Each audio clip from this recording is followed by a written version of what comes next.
महाराष्ट्र विधानसभा चुनाव के नतीजों ने विपक्षी दलों को ऐसा झटका दिया है कि इससे उबरने में उन्हें वक्त लगेगा। दरअसल राज्य की 288 विधानसभा सीटों के नतीजों ने एनडीए की पकड़ इतनी मजबूत कर दी है जिसे हिलाना नामुमकिन है। महाराष्ट्र में बीजेपी गठबंधन 230 सीटों पर बढ़त बनाए हुए तो कांग्रेस गठबंधन 53 सीटों पर आगे चल रहा है। इनके अलावा 5 सीटों पर अन्य आगे हैं। लोकसभा चुनाव के दौरान महाराष्ट्र में बीजेपी गठबंधन का प्रदर्शन काफी खराब रहा था। आइए जानते हैं कि उन नतीजों से बीजेपी ने क्या क्या सबक लिए।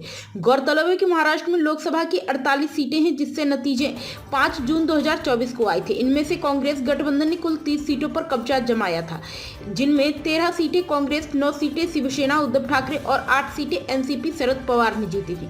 वहीं बीजेपी गठबंधन सिर्फ 18 सीटों को ही अपनी झोली में डाल पाया था। इनमें बीजेपी ने 9, शिवसेना शिंदे ने 7 और एनसीपी ने 1 सीट अपने नाम की थी।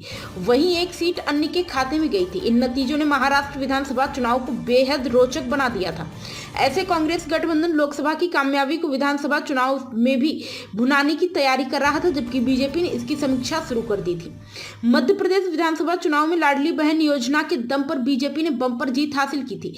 ऐसे में यह दाव महाराष्ट्र विधानसभा चुनाव में भी आजमाया गया।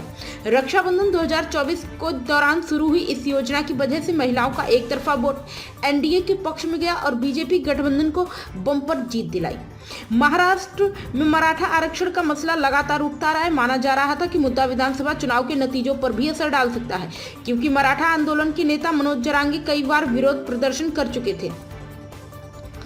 मराठावाड़ा क्षेत्र में लोकसभा की 8 सीटें हैं, जिनमें बीजेपी 7 पर हार गई थी। हालांकि विधानसभा चुनाव के नतीजों ने कांग्रेस गठबंधन की उम्मीदों पर पूरी तरह पानी फेर दिया।